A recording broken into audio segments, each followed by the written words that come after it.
Uma mulher saiu do trabalho e desapareceu sem deixar rastro em circunstâncias estranhas. A polícia se juntou às buscas e rapidamente descobriu várias pistas perturbadoras que sugeriam que algo terrível poderia ter acontecido com ela.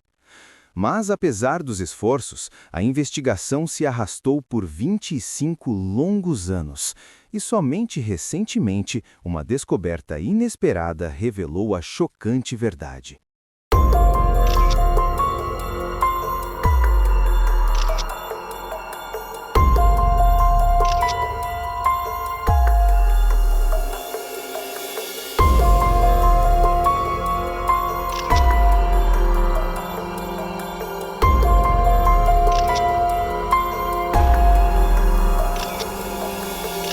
Kimberly nasceu em Houston, Texas, em 24 de dezembro de 1965. Ela cresceu lá com seus pais, sua irmã e muitos amigos. Mesmo quando jovem, era conhecida por sua grande determinação. Kim teve sua filha Tiffany aos 18 anos, mas o pai de Tiffany as abandonou logo depois, então Kim teve que criar a filha sozinha. Para recomeçar e melhorar a vida para si e para Tiffany, ela se mudou para uma cidade chamada Belmont. No início, não foi fácil para Kim. Ela frequentemente precisava trabalhar em 3 empregos para conseguir se sustentar, mas finalmente conseguiu um bom emprego em uma refinaria de petróleo próxima, o que lhe permitiu passar mais tempo com a filha. Nesse emprego, Kim também conheceu um homem chamado Ken. Os dois começaram a namorar e pouco depois ficaram noivos, e estavam animados para começar a planejar o futuro juntos. Kim, que tinha 34 anos na época, iria a um restaurante com Ken e sua filha de 15 anos, Tiffany, no dia 9 de julho de 1999. Ela tinha combinado de sair do trabalho por volta das 17 horas daquele dia, ir para casa e depois ir ao restaurante. Kim ligou para Tiffany por volta das 17h15 para avisá-la sobre os planos. Ela também disse que tinha algumas coisas para fazer antes de ir para casa, então poderia se atrasar um pouco. Ken chegou à casa dela às 6h30, mas Kim ainda não estava lá por algum motivo. Ele e Tiffany ligaram para ela, mas ela não atendeu, o que era muito incomum. Ken ficou cada vez mais preocupado com o passar das horas e Kim continuava sem aparecer. Finalmente, por volta das 22 horas, ele decidiu procurá-la. Não havia sinal de Kim em lugar nenhum. Ele percorreu o trajeto que ela costumava fazer do trabalho para casa, verificou as lojas próximas e foi a outros lugares onde ela poderia estar. Ken procurou por toda a parte até encontrar o carro de Kim estacionado em frente a uma farmácia. Mas Kim não estava lá. Ele procurou por ela na área, mas ela não estava perto da farmácia, pelo menos não que ele pudesse ver. A princípio, Ken pensou que ela pudesse ter mudado de ideia sobre o jantar e ido para outro lugar. Ocorreu-lhe que ela poderia ter saído com uma amiga e deixado o carro lá, o que não fazia muito sentido para ele. Mesmo assim, disse a si mesmo que ela provavelmente estava bem e foi para casa. Antes do amanhecer do dia seguinte, Ken voltou à farmácia e viu o carro de Kim ainda estacionado lá. Além disso, ela não tinha voltado para casa durante a noite nem ligado para ninguém. Foi aí que a preocupação dele se transformou em medo e ele soube que algo estava muito errado, então chamou a polícia. Quando a polícia soube de tudo isso, começou a trabalhar imediatamente. A primeira coisa que fizeram foi revistar o carro de Kim. Não havia sinais de briga ou sangue, mas o celular dela havia sumido, o que era estranho. A próxima pessoa com quem conversaram foi Tiffany, a filha de Kim, que havia sido a última a falar com ela. Tiffany disse que sua mãe iria passar na casa de um homem chamado Terry Rose depois do trabalho. Ela namorava Terry Rose há 7 anos, mas eles terminaram há mais de 6 meses.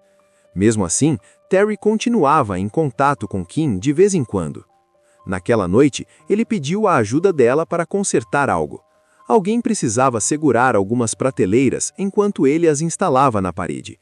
Tiffany disse que ligou para Terry na noite que sua mãe não voltou para casa e ele contou que Kim só havia ficado por um curto período e depois ido embora. A polícia descobriu através dos amigos de Kim que o relacionamento dela com Terry não era feliz. Os amigos de Kim achavam que ele parecia um bom rapaz no início, quando começaram a namorar, mas isso não durou muito. O comportamento de Terry tornou-se cada vez mais hostil e controlador com o passar do tempo. Ele ligava para Kim o tempo todo e exigia saber onde ela estava e com quem ela estava. Também esperava que ela seguisse suas regras e frequentemente iniciava brigas por coisas pequenas. Kim finalmente decidiu terminar o relacionamento, mas Terry dificultou as coisas para ela, tentando de tudo. Ele disse a ela que mudaria às vezes e a machucaria se ela o deixasse em outras ocasiões. Kim finalmente conseguiu se escapar, apesar de todos os seus esforços. Terry não fez nada de extraordinário para reconquistá-la depois disso, mas manteve contato com ela. Kim não queria cortar relações completamente com ele porque tinha medo de que ele a machucasse ou machucasse sua filha. A polícia descobriu coisas ainda mais perturbadoras sobre a relação de Kim com Terry, conversando com suas amigas. A violência física dele havia piorado pouco antes do término do relacionamento. Durante uma briga, ele chegou a estrangulá-la. Depois do ocorrido, Kim ficou com muito medo de que Terry fosse ainda mais longe um dia. Em certo momento, ela disse às suas amigas que se um dia desaparecesse, deveriam começar a procurá-la no jardim de Terry. Os investigadores analisaram Terry cuidadosamente como possível suspeito, devido a todas essas informações e ao fato de Kim ter visitado ele pouco antes de desaparecer. Mas quando interrogado, Terry negou qualquer envolvimento no desaparecimento de Kim. Kim só ficou por um curto período para ajudá-lo a instalar as prateleiras, disse ele à polícia. Terry também disse que foi a um bar local cerca de 4 horas depois da visita de Kim e ficou lá pelo resto da noite. Isso significava que Terry não tinha desculpa pelo tempo em que Kim desapareceu e ficou claro o que ele estava fazendo. A polícia tinha um mandado de busca para sua casa e o fez, mas não encontrou nada. Nada sobre Kim, nem sangue, nem pertences e nada que sugerisse que Terry tivesse qualquer envolvimento no seu desaparecimento. Peritos forenses também examinaram o carro de Kim, mas não encontraram nenhuma pista. No fim, a polícia não conseguiu encontrar nenhuma prova de que Terry tivesse qualquer ligação com o sequestro de Kim ou com o que aconteceu com ela. Mas logo depois, surgiu um novo suspeito. Os amigos de Kim contaram que ela vinha reclamando muito do seu chefe, Frank, logo depois que começou a trabalhar para ele. Frank começou a flertar com ela mesmo sendo casado, o que ela não queria. Com o tempo, Frank começou a escrever letras de amor para ela, tentando convencê-la a namorar com ele. Ele enviou mais de 100 cartas no total, o que deixou Kim incomodada. Ela tinha medo de que Frank a demitisse um dia por concordar com ele. Kim finalmente se sentiu tão mal com o que estava acontecendo que entregou todas as cartas de Frank para suas amigas mais próximas e pediu que guardassem caso algo acontecesse com ela. Os policiais analisaram as cartas de Frank e constataram que elas demonstravam claramente sua paixão por Kim. Kim também contou às suas amigas que Frank passava de carro lentamente em frente à sua casa várias vezes ao dia e às vezes estacionava do outro lado da rua e ficava apenas observando-a. O mais estranho era o fato de o atual namorado de Kim, Ken, trabalhar no mesmo lugar. No entanto, isso não parecia incomodar Frank em nada. Por causa disso tudo, a polícia começou a suspeitar seriamente que Frank poderia ser o autor do crime. Kim desapareceu logo depois que Frank chegou do trabalho e ele tinha mais de um motivo para isso. Primeiro, ele poderia ter ficado tão obcecado por ela que decidiu sequestrá-la. Segundo, ele poderia ter temido que Kim contasse ao chefe ou à esposa dele sobre ele, o que lhe causaria muitos problemas e lhe daria um forte motivo para mantê-la em silêncio. Os policiais pediram que Frank se explicasse, mas ele disse que não sentia nada por Kim e que a paixão entre eles foi passageira. Apesar de os detetives terem todas as cartas dele em mãos, ele também negou ter escrito alguma para ela. Os policiais não acreditaram na história de Frank de imediato por causa do jeito estranho como ele falava. Ele também disse que tinha um álibi, o que tornou tudo ainda mais estranho. Frank mostrou um comprovante de compra que indicava sua presença às 18 horas e 56 minutos, mas ele ainda teria tido tempo de sequestrar Kim antes disso. Mais tarde naquela noite, Frank jogou pôquer com alguns amigos, que confirmaram que ele estava com eles naquele horário. No entanto, ainda havia mais de uma hora entre o momento em que Kim saiu do trabalho e o momento em que o álibi de Frank começou a fazer sentido, período durante o qual ele não deu nenhuma explicação. A polícia investigou a fundo, mas não encontrou nenhuma prova de que Frank tivesse qualquer envolvimento no desaparecimento de Kim. Então passou a investigar outros possíveis suspeitos. A polícia tentou encontrar imagens de câmeras de segurança ao longo do trajeto de Kim, de sua casa até a casa de Terry, e em seguida até o estacionamento onde seu carro foi encontrado, mas não obteve sucesso. Eles também analisaram o histórico de ligações do celular dela e viram que a última chamada havia sido para a filha e que ela não havia ligado nem enviado mensagens para mais ninguém depois disso. Em seguida, os agentes concentraram as buscas na cidade e nas áreas ao redor. Apesar de haver voluntários e de a polícia ter feito um apelo público para que qualquer pessoa com informações se apresentasse, eles não conseguiram avançar nas investigações. Ao mesmo tempo, mais histórias surgiram sobre o comportamento estranho de Terry. Poucos dias após o desaparecimento de Kim, sua irmã o confrontou em sua casa, pois ela e o resto da família de Kim tinham certeza de que ele era o responsável. Mas Terry parecia não se importar nem um pouco com o paradeiro de Kim. Ele chegou a zombar da família dela, demonstrando que não estava preocupado com a mulher desaparecida. Outro detalhe interessante veio dos funcionários de Terry.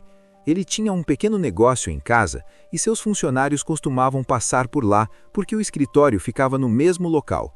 Um deles contou que no dia em que Kim desapareceu, foi até a casa de Terry por volta das 17 horas e 50 minutos e viu o carro dela parado do lado de fora, mas não a viu.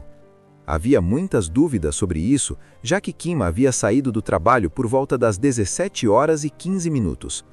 Terry havia dito que ela só esteve lá por um curto período, mas seu relatório de funcionário deixou isso bem claro. Pouco tempo depois, a polícia conseguiu outra pista. Um guincho dirigido por Terry foi visto por várias pessoas perto do estacionamento onde o carro de Kim foi encontrado posteriormente. Disseram que o guincho chegou por volta das 18 horas e 45 minutos, o que não batia com a versão de Terry de que havia passado a noite em casa. Mesmo com esses detalhes estranhos, ainda não havia provas concretas de que Terry tivesse qualquer envolvimento no desaparecimento de Kim. Os investigadores continuaram buscando pistas, mas o caso acabaria se arrastando por anos. A família de Kim nunca deixou de acreditar que Terry era o responsável pelo seu sequestro, e a essa altura, ninguém mais tinha a esperança de encontrá-la viva.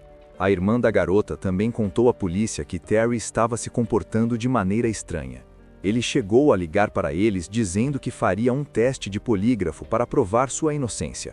Ele acrescentou de passagem que provavelmente reprovaria no teste.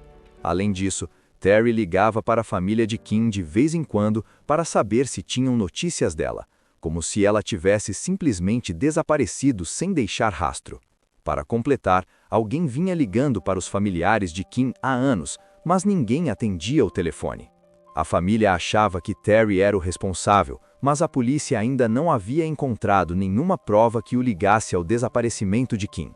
3 anos depois, Terry se envolveu em outro evento estranho que voltou a levantar suspeitas. Ele abordou Tiffany McInnes na rua e perguntou se a mãe dela havia dito alguma coisa. A irmã de Kim mandou-o embora. Terry respondeu: "Vocês não querem saber em qual pergunta do polígrafo eu errei? Foi aquela em que perguntaram se eu matei a Kim." Quando a família de Kim ligou para a polícia novamente, disseram a mesma coisa. Eles não conseguiam confirmar o envolvimento deles sem provas concretas. Depois disso, o caso parou completamente. 8 anos depois, os detetives voltaram a analisar tudo, mas ainda não encontraram nada. Nesse ponto, Terry havia deixado de trabalhar com a polícia e se recusava a responder a qualquer pergunta. Isso se prolongou por um longo tempo, até o início de 2024, quando a equipe da série True Crime do canal Oxygen se interessou pelo caso de Kim. Eles decidiram produzir um programa sobre o desaparecimento dela e iniciaram sua própria busca. Antes de irem atrás dos dois principais suspeitos, Frank e Terry, eles conversaram com a família e os amigos de Kim. Frank concordou em responder a todas as perguntas, mas seu comportamento ainda era muito estranho, mesmo 25 anos depois do desaparecimento de Kim. Ele insistia que nunca havia tido interesse romântico por Kim, nem escrito poemas de amor para ela. Ele repetiu que não tinha nada a ver com o desaparecimento dela.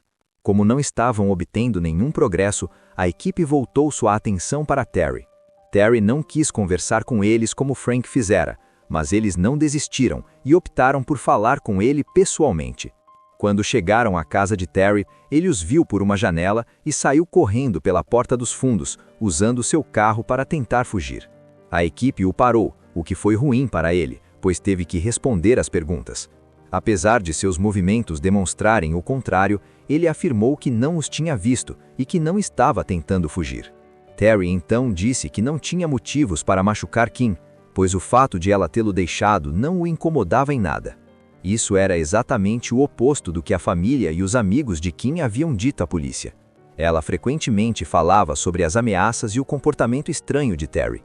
A situação ficou ainda mais estranha quando Terry começou a dizer coisas diferentes do que havia dito antes. Primeiro, ele disse à polícia que Kim tinha ido à casa dele para ajudá-lo a instalar prateleiras. Agora, ele dizia que ela só estava indo buscar o resto das coisas dela. Os investigadores estavam interessados na inconsistência, o que os levou a reabrir o caso. Os promotores optaram por fazer algo arriscado após a exibição do programa. Eles iriam acusar Terry de assassinato, mesmo sem provas suficientes para ligá-lo diretamente ao sequestro de Kim. A essa altura, quase ninguém ainda duvidava de seu envolvimento. Os investigadores esperavam que novas provas surgissem durante o julgamento, ou que o comportamento estranho de Terry fosse o suficiente para que o júri o considerasse culpado.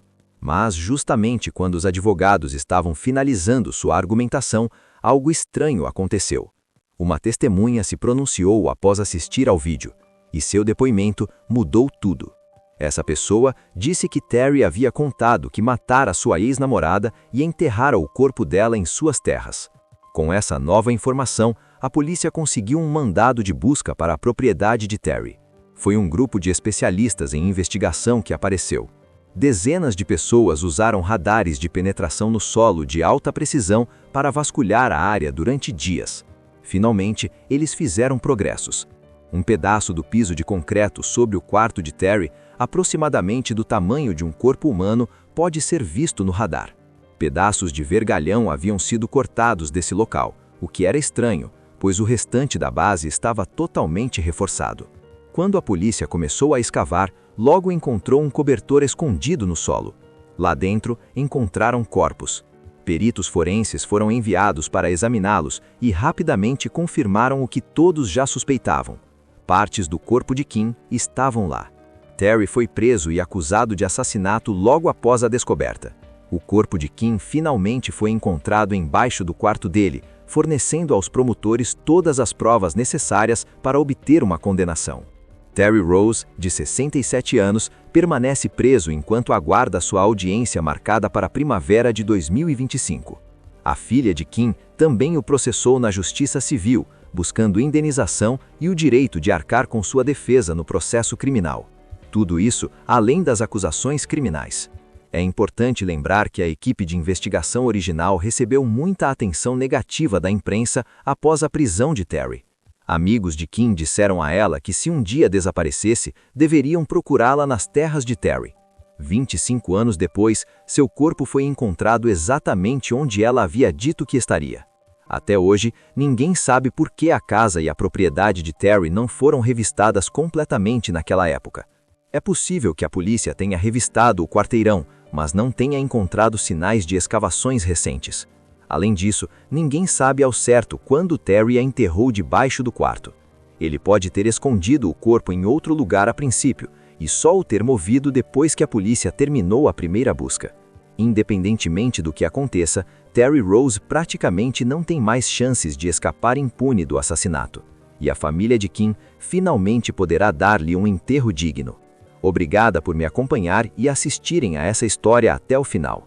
Casos reais como este nos mostram como a vida pode ser frágil, como as coisas podem mudar num instante e por que é tão importante prestarmos atenção ao mundo ao nosso redor. Se este vídeo despertou sua curiosidade, chocou você ou fez você pensar de forma diferente, não se esqueça de curtir, se inscrever e ativar as notificações para não perder nenhuma das próximas histórias que revelarmos. Seu apoio permite que este canal continue trazendo à luz essas histórias ocultas e dando visibilidade aos detalhes mais importantes. Quero saber sua opinião, então comente abaixo e compartilhe suas ideias, pontos de vista ou teorias. Qual parte deste caso mais te impressionou? Que história devemos explorar a seguir? Todos os comentários são lidos e ajudam a formar o futuro deste canal. E se você conhece alguém que se beneficiaria de ver esta história ou aprender com ela, não hesite em compartilhar este vídeo. Consciência gera compreensão e sua participação faz toda a diferença. Mantenha-se sempre vigilante, confie em seus instintos e proteja a si mesmo e as pessoas ao seu redor. A vida pode mudar num instante e o conhecimento é uma das ferramentas mais poderosas que temos para nos mantermos preparados. Lembre-se de estar atento, consciente e nunca subestime o que acontece ao seu redor. Muito obrigado por assistir, apoiar o canal e fazer parte desta comunidade crescente. Mantenham-se seguros, fiquem atentos e nos vemos no próximo vídeo, onde mergulharemos em outra história repleta de mistério, verdades chocantes e lições que todos precisam saber.